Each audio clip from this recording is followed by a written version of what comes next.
谢谢 Magic Queen 严可英。各位嘉宾稍待片刻，下半场表演马上开始。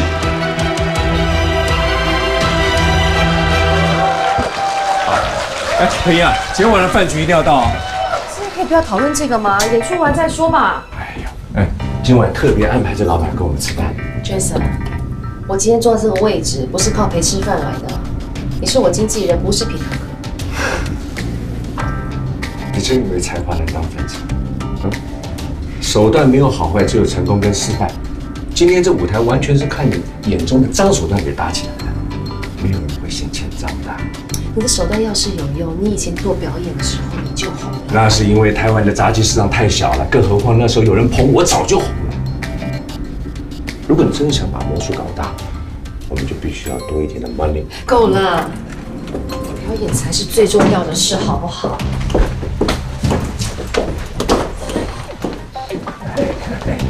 美啊，虽然你已经很熟练了，但还是不要太靠近枪口。万一要有什么状况，才不会受伤。还有啊，我看了你上一次演出的影带了，你的出手时机啊，有半秒钟的延迟，这在现场观众看呢，那是没有问题。要是到了网络上啊，会有穿帮的机会。你放心，我是故意的。上次我在测试弹药激发的时间，这次会分毫不差。好，我对你很有信心。你的每一场演出啊，都是最完美的。老皮，这是为你眼睛开刀，我还特别请了新的顾问，费用比你还高，你有没有搞错啊？哎，这个你就不知道了。能够担任可英魔术顾问呢，还要兼任道具总监，全台湾就这么几个人呢。喂，哎，是，可英啊，那顾问等一下会过来打个招呼。可以明天再说吗？对，老师，现在2分钟了。哦，好，来签给你。准备了。对，啊，阿峰啊，你进来干什么？我不是叫你在外面等吗？没关系，皮叔。他就是新来的顾问。你好。你还有脸见我吗？严可英。陈峰，你这是干什么？怎么这么说话呀？陈峰，你是杨晨峰？对，我是杨晨峰，而你就是那个骗子。表演要开始了，请他离开。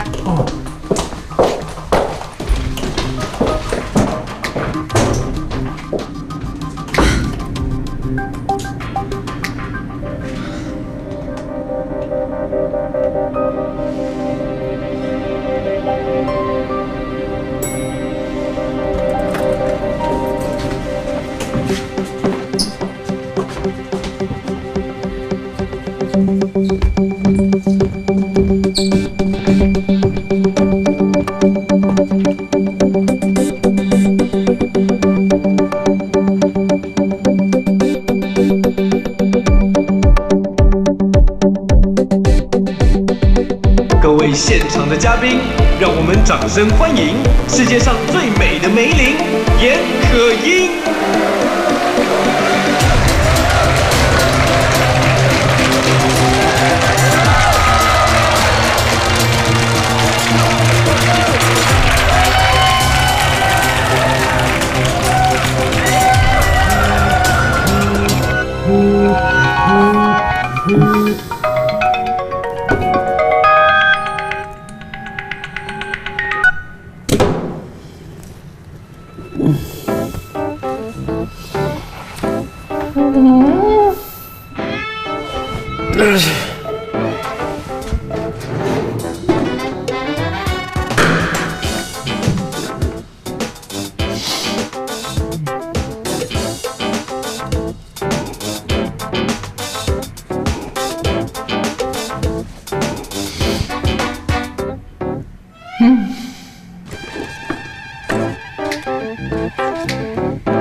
接下来的枪械表演非常的危险，为了表示公正性，我们特别请到了一位枪支权威来到现场帮我检查这把枪，并且全程见证这场魔术。让我们欢迎世界射击联盟亚洲总会会长 Roger。Roger， 帮我看一看这把枪是不是真枪。如果没有问题的话，帮我放入1颗子弹。各位，你们相信自己吗？如果我说我可以感应到子弹在第几次击发，你们要相信我，还是相信你自己呢？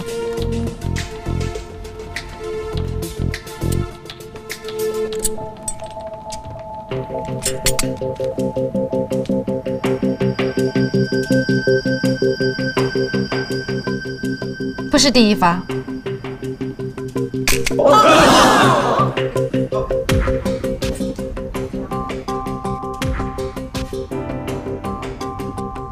也不在第2发。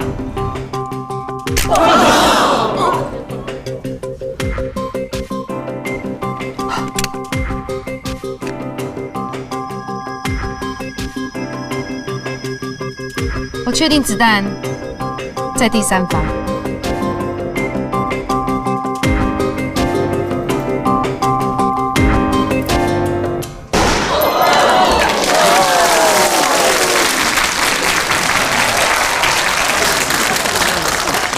我想，现在相信我的朋友，一定比相信你们自己的人来多。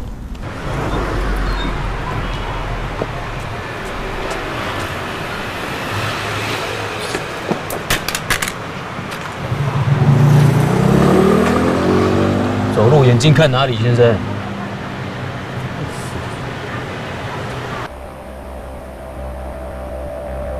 你必定有听过俄罗斯轮盘。现在我征求一名勇士来到台前跟我进行游戏，有志愿者吗？啊，就请那位迟到的勇士吧。看我的表演敢迟到，一定相当有勇气啊！欢迎他。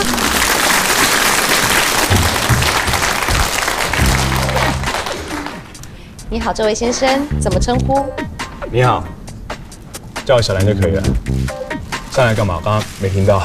哦，我们刚刚聊到说，谁有勇气站在舞台上跟我一起做表演，就可以拿到现金2万块钱，你就出现啦。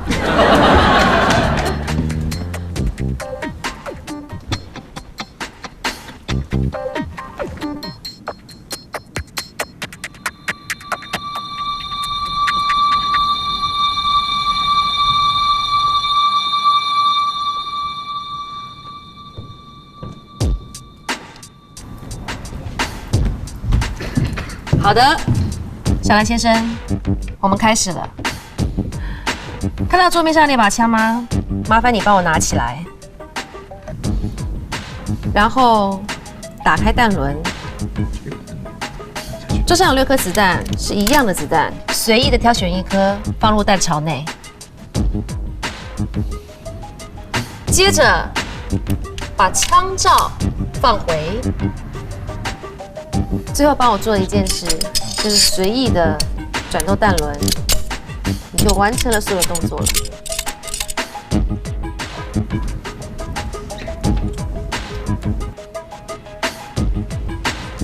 好的，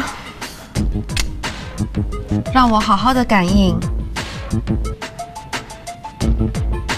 我感觉到了，这一次会在第5次击发。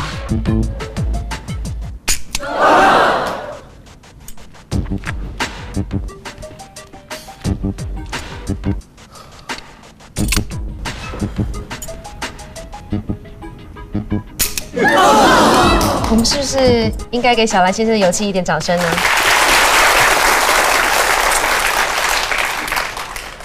越来越刺激了，剩下4次的机会，我们被打中的几率又提高了。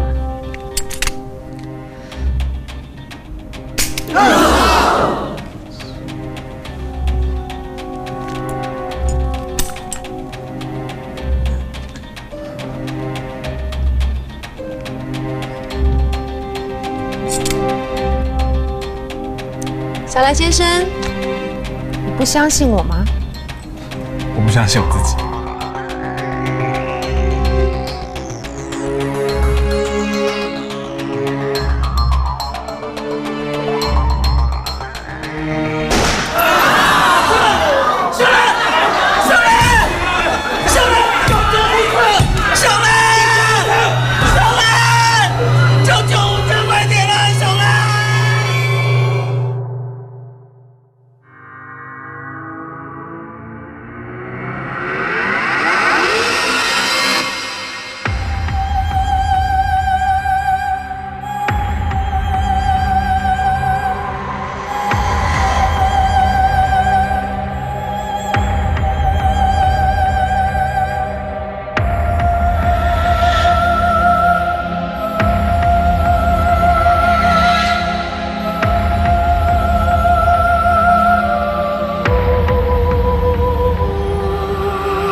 你给我停下来！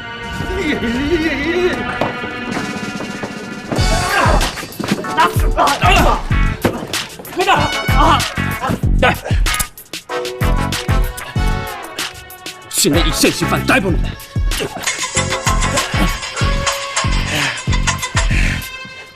喂，哪里啊？好，你等我。到，抢东西啊！抢东西！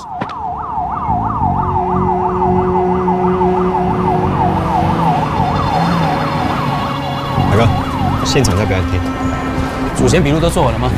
怎么不直接带回局里嘞？我们这个案子现场目击者实在太多了，我们人力不够。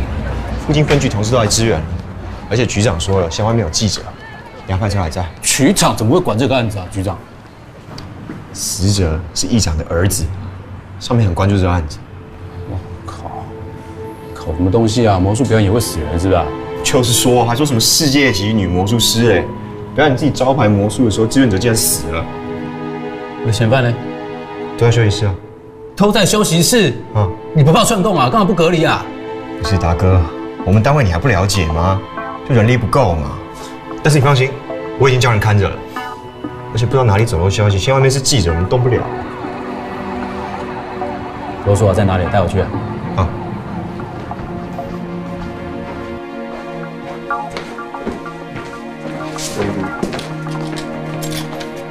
所以这些都什么人啊？都是主要工作人员。指挥线，刚我们笔录都做完了，要没别的事情，我们先回去了。你检察官是吧？我都还没问你，你问我啊？不是，我们待会还有重要会要开，不能迟到的。在还没有调查清楚以前，谁都不能离开。你跟总统有约也是一样，有做好。回去做好啊。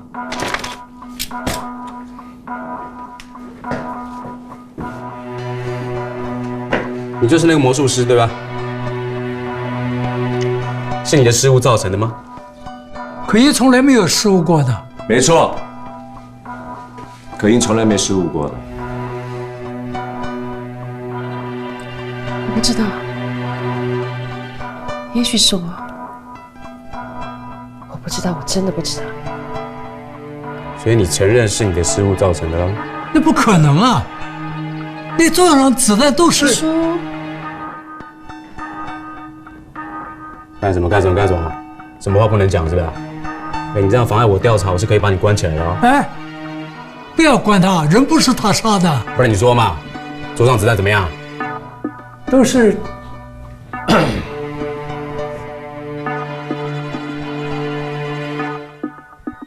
手工做的，所以说假的嘛。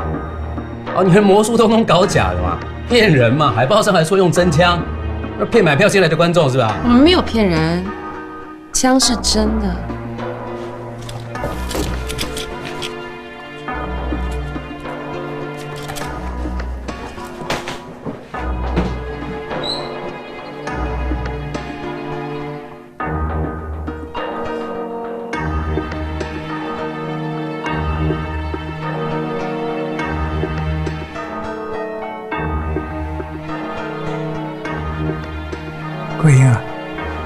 为什么不告诉警察？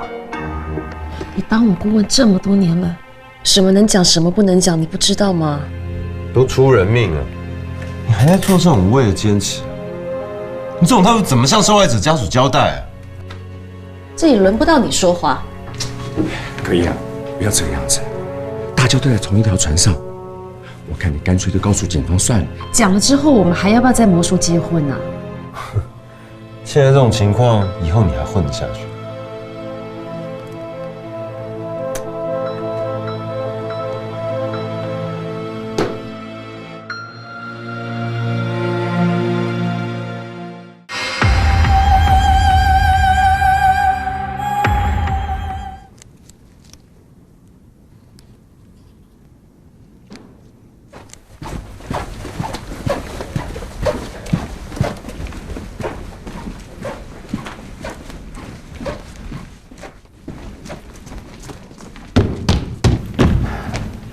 阿霞，你找我？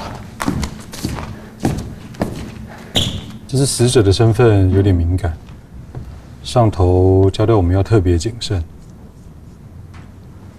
你懂我的意思吧？懂啊，我会尽快找出凶手的。大大，不是我要浇你冷水，我们几个同期，只剩你还在当组长，你有没有想过为什么？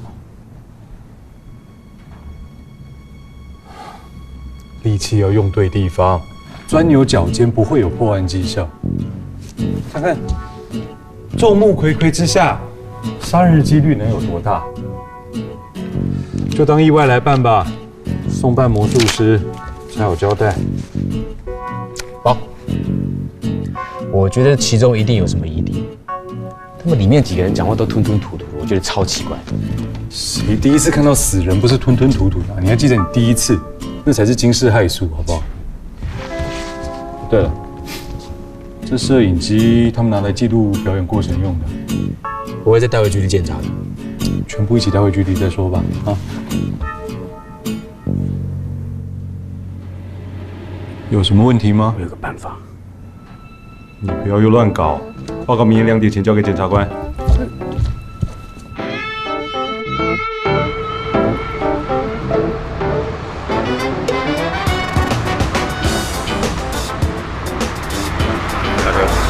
果然有点奇怪，没有往回家的路上，反而远离市区。我就觉得他有点异常。为什么要先放老皮？先卸下他的心防，顺便争取一点羁押的时间嘛。他又上另外一台计程车了。好，我这边找到一些线索了，那你自己小心一点，我也会身体受怎么样。好，我知道了，我继续跟踪老皮。好，你继续监视，等我的指令。我知道了。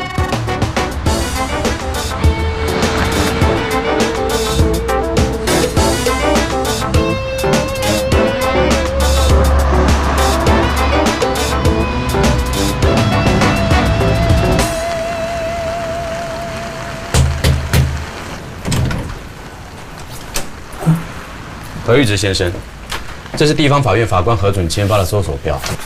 我们现在要对你及这个处所进行搜索，请你配合。来，开始搜。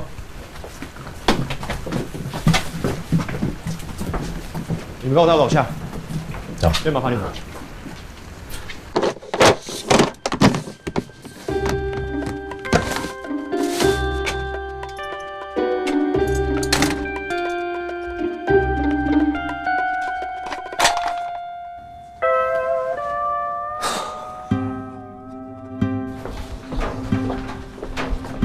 大哥，都找过了，什么都没有，都是些魔术道具。哎，警官先生，我年纪大了，身体不好，是经不起你们这样吓的。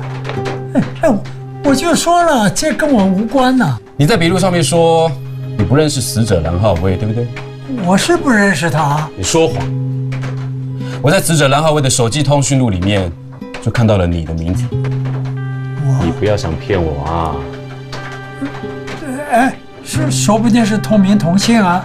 但在案发前，你打电话给了蓝浩威，对不对？我没有杀人。没有杀人，为什么要说谎？带回去。带回去，回去慢慢说。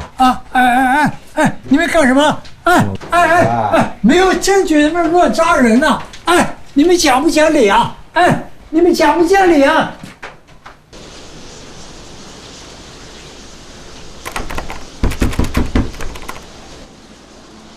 村长，村长，你一大早的大呼小叫的做什么啊？老爷，什么事啊？你先忙吗？小兰的房间为什么锁起来？他不管在不在家，房门都是锁上的。你去过他房间不会不知道吧？少跟我废话。钥匙呢？干嘛？人死了才知道要关心啊。现在死的是我唯一的儿子，你就只会幸灾乐祸吗？你有当他是你儿子吗？管到我头上来了。你真以为你是这个家的女主人吗？你只是一双破鞋，我随时可丢的破鞋。当我不想跟你讲话的时候啊，你就是垃圾。别忘了，你爸的病是谁出的医药费？你没有资格提到他，他已经走了。干什么啊？放开！哼，别以为人死了就没事啊！你今晚还欠我很多钱。哼，你只不过是他卖过来的妓女。妓女再怎么装清高啊，她还是妓女。放开我的刀！太过分了！滚！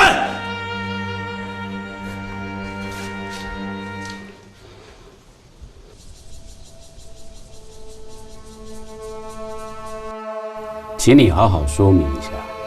当然，你也可以选择保持缄默了，不过这对你的处境会相当不利，你自己好好考虑清楚。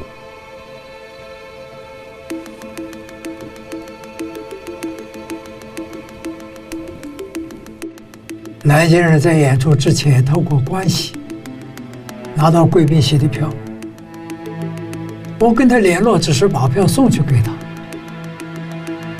我多给他几张票，我是想让蓝议长一起来看演出。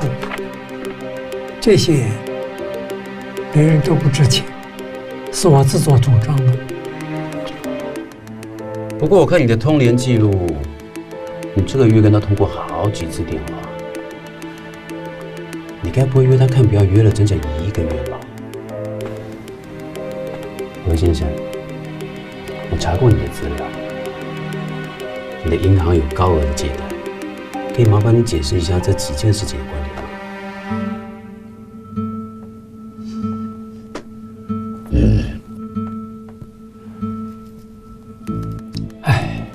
好，我说。我儿子欠了几千万的债，好不容易到最近才还清了，这里面包含了向银行借贷的钱。我确实也跟蓝先生借了钱，那是为了我的眼睛要动手术才借的。我这个眼睛要是再不开刀就看不见了，所以我想多给他几张票，只好让我晚一点还钱。警卫先生，请你想一想，我好不容易才快要还清债了，我怎么可能在这个时候杀人呢？那你偷偷摸摸去工作室干什么？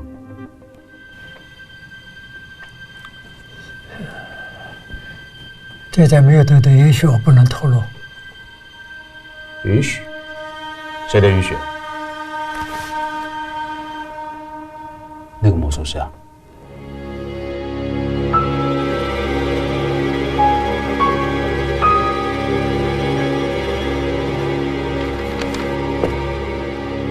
那麻烦你先说明一下，你在这个工作团队中担任什么职务？我只是老师的助手，负责上下道具。所以那个命案凶器是你拿上台的？我只负责推车上下台，那把枪我根本没碰过。后台有监视器，你自己可以看啊。那个严可英，她在表演前后有些什么异常的行为吗？哎呀，今天晚上饭局一定要到啊！现在可以不要讨论这个吗？演出完再说吧。你是杨成风？对，我是杨成风，而你就是那个骗子。吵架？吵什么？我不知道，我只知道新来的顾问看到老师在吵架。新来的顾问？他们应该以前就认识吧？说到认识，你跟这个死者蓝浩威以前认识的。你说什么啊？我不认识。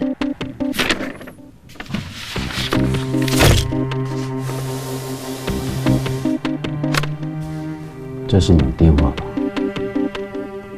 我告诉你，刚刚那个何先生通通都告诉我，你干嘛跟自己过不去呢？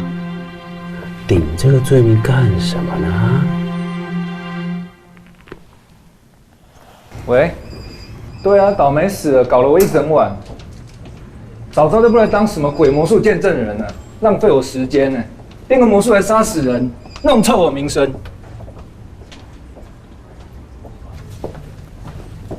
谁放你出来的啊？我跟这件事情完全没有关系啊！做完笔录，他们让我走。那你又回来干嘛嘞？找严可英啊。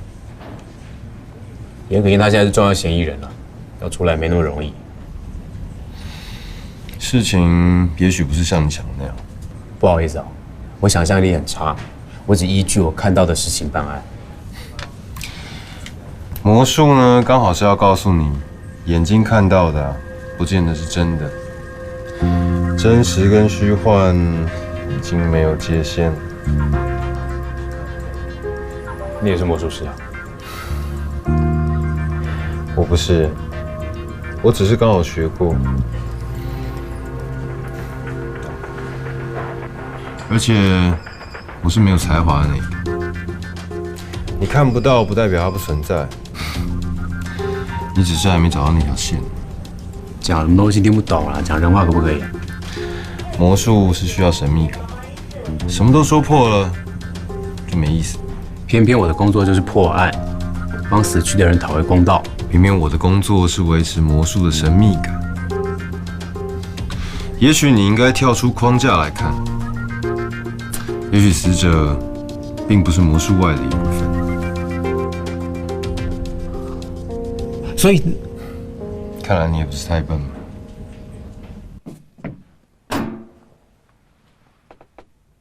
我知道蓝浩威就是表演里面的一部分，他就是你们的暗桩，对不对？所以呢？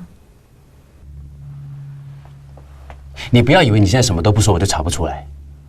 我已经知道所有的人都认识蓝浩威。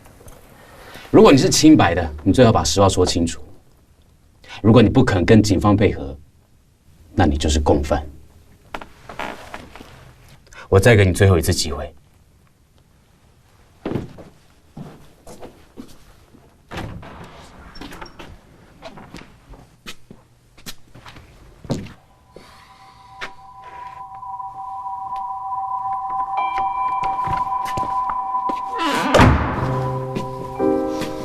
为什么要告诉他暗桩的事情？我没必要告诉你。你忘记了魔术界的3原则吗？绝不透露表演内容，绝不透露魔术秘密，不要拿这个来压我。我不是魔术师。再说，魔术师没那么伟大。如果我连魔术师的原则都不能保护，我还能保护什么？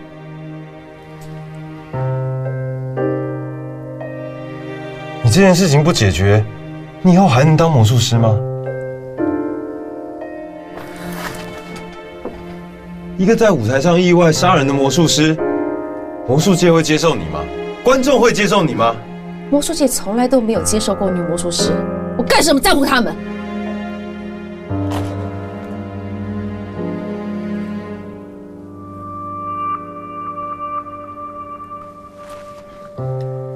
只要观众愿意买票进场的一天，我就会继续的表演下去。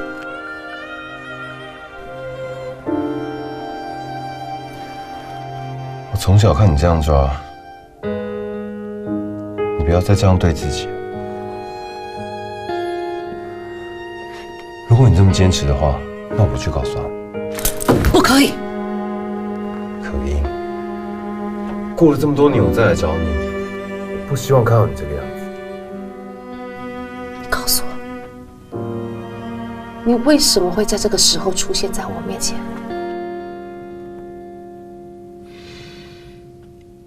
你先把这件事情解决，走出警局，我再告诉你。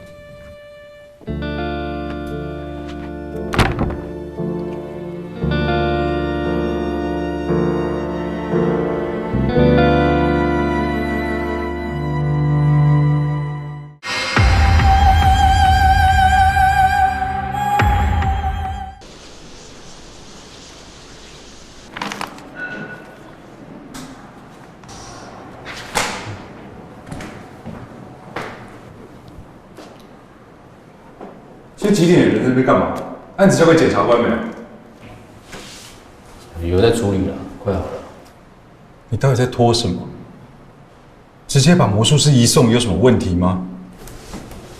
我跟你讲，我有新线索了。我跟他们新来的道具师谈过了，他跟我讲了一些他的秘密。我觉得他应该是想要帮我们。我想利用他突破严可英的心防。你不怕他们串供？你上次搞这种不符合程序的事情，差点害死我，你忘了吗？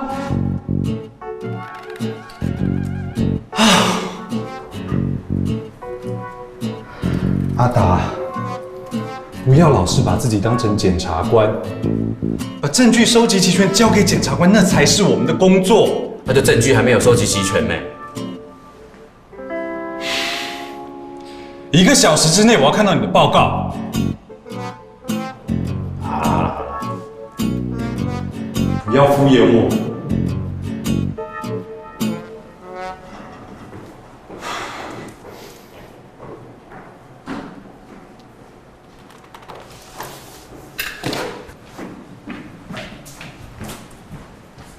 大哥，怎么样？我照你交代的去观察这几个人了，有2个人食欲特别差的，一个鬼鬼，一个 Jason。都没有吃饭吗？鬼鬼就完全没吃，然后那个经纪人嫌我们伙食差，不想吃。不过达哥，你要我观察，这是为了食欲不振，很有可能是心虚的表现，身体状况是骗不了人的。没关系，我做参考而已，谢谢。好，想通了吧？我跟你讲，你再不说，我就把你们整个工作团队以业务过失致死罪通通送检察官，到时候你全部的人都被关起来。这样你良心过意得去吗？啊？既然这样，你缺少的是一个关键性的证物。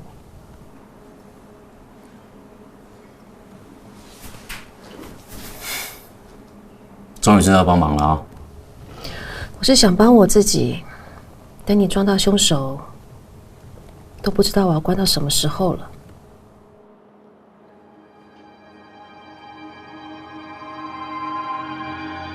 我告诉你啊，你现在可是重要嫌疑人的身份，如果你要找出凶手的话，就麻烦你快一点。如果让别人知道我让你动这些证物的话，我们2个就死定了。所以我先问你，在表演前这些子弹是谁保管的？魔术师有一定的原则要遵守，请你务必不能泄露。好，老皮都会锁在工作室。杨晨凤是新来的顾问，应该也有钥匙。所以唯一可以排除嫌疑身份的是 Jason 林先生喽。这个推论没有错。而杨晨凤跟郎浩威又不认识，老皮的嫌疑又最大，鬼鬼又一直配合他说谎，所以不对啊！如果是老皮的话，那也太简单了吧？我问你，你们那些枪的机关不是可以设定吗？我说过了，它是一把道具枪，弹轮不管怎么转，它都会停留在第3、第5击发。我确定子弹在第3发。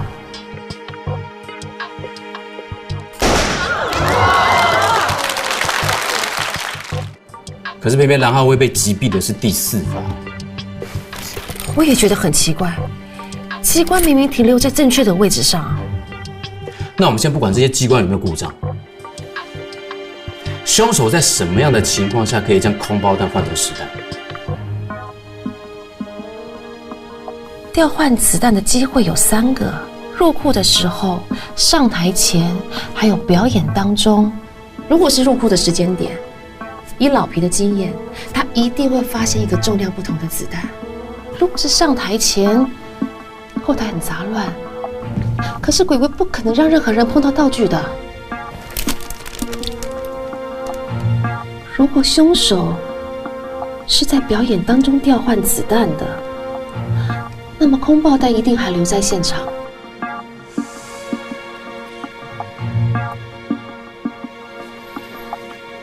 你看一下当时现场的画面，看一下现场还没有什么奇怪的地方。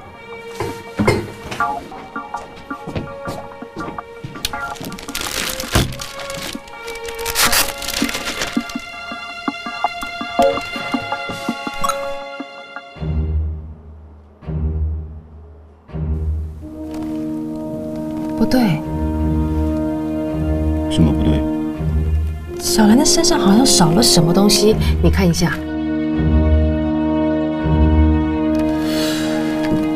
这个小兰，我真的是越看越眼熟啊！我好像在哪里看过她。啊，我想到了，昨天晚上我买咖啡的时候，我撞到的就是这个人。什么时间？就大概晚上7点半左右吧。也就是我下半场的表演刚刚开始，所以他是撞到你之后才进场。我花了时间找他，他应该是坐在我们安排好的位置上，难怪位置是空的。然后他那个时候好像在讲手机，手机有掉地上，还有一条链子。看看他脸书，说不定会有线索。脸书啊。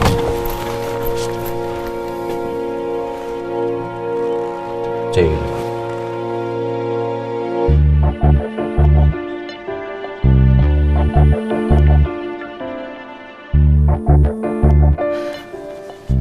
我知道凶手的手法了。这起命案同时发生了2个不可预期的手法，而且全无串通。凶手该现行了，我会让凶手自己认罪。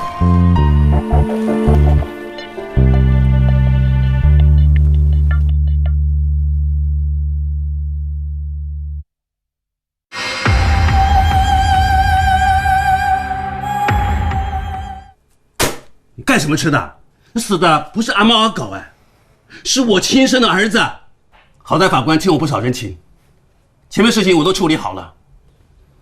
严可英就把他关在看守所。议长，小兰的事情呢，我很遗憾，但现在跟以前不一样了。哼，当然不一样了。现在我说的话不中听了，没证据啊，就给我生出证据来。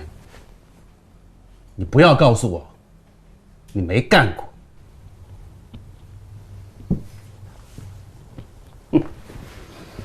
你这个局长啊，我根本没放在眼里，我随时可以把你拉下来。全国最高职等的女局长，你就得意了？我告诉你，没有我，你就是个破花瓶。老大。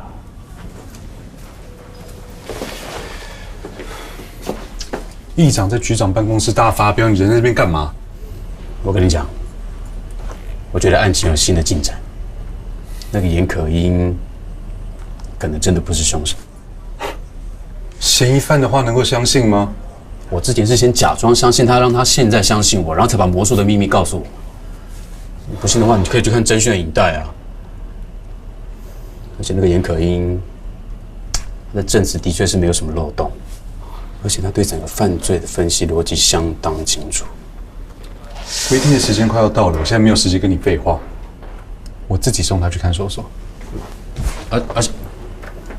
阿闪，你再给我一次机会了，如果真的不行的话，我就都听你的。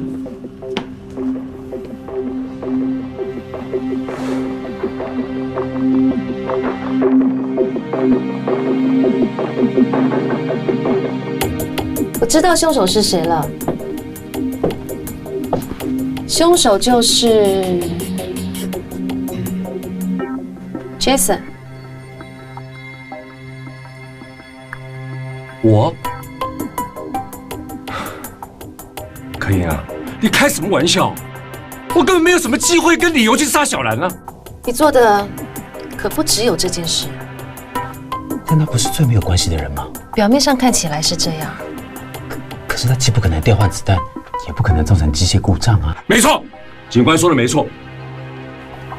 他没有调换子弹，枪也没有故障，是我们一直陷入了机械故障和调换子弹必须同时发生的情况下来思考。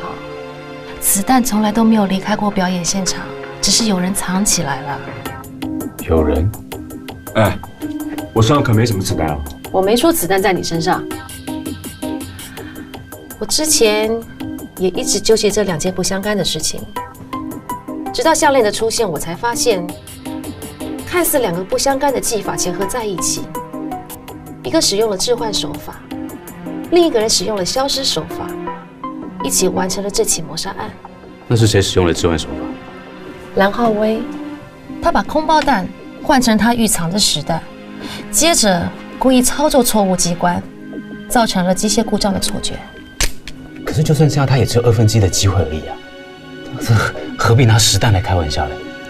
如果他的目的是要毁掉 Jason， 蓝浩威就有100%的成功机会哦。因为不管是我还是他死，这个结果都可以毁掉你。我跟他根本无冤无仇嘛！哎，你干嘛？你干嘛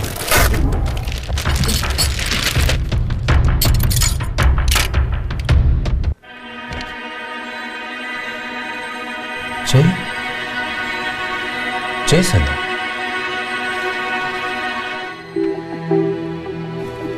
啊，哎，这根本不是我准备的空包弹弹壳呀！那是小兰的，刻有 Jason 名字的子弹，小兰做成了项链，一直戴在身上，直到你看到他出事，台上台下一片混乱，你第一个跑到他身边，把那个多出来的空包弹藏了起来。这就是第2个手法，消失。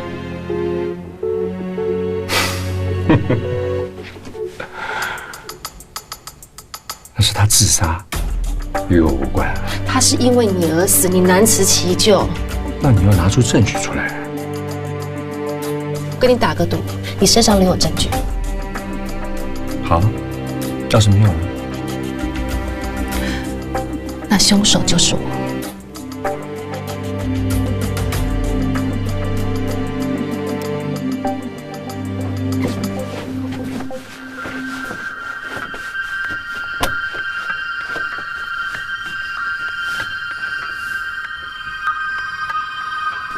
没有。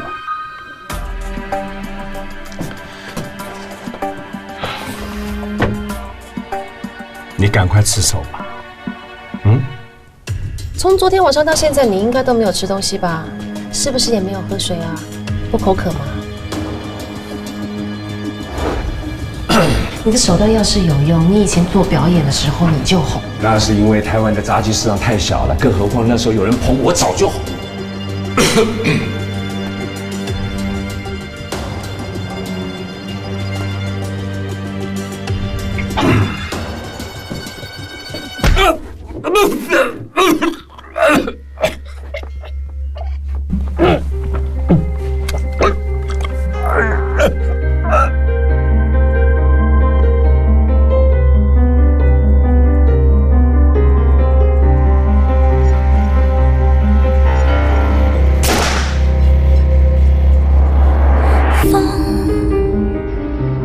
吹落发梢，月光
实现。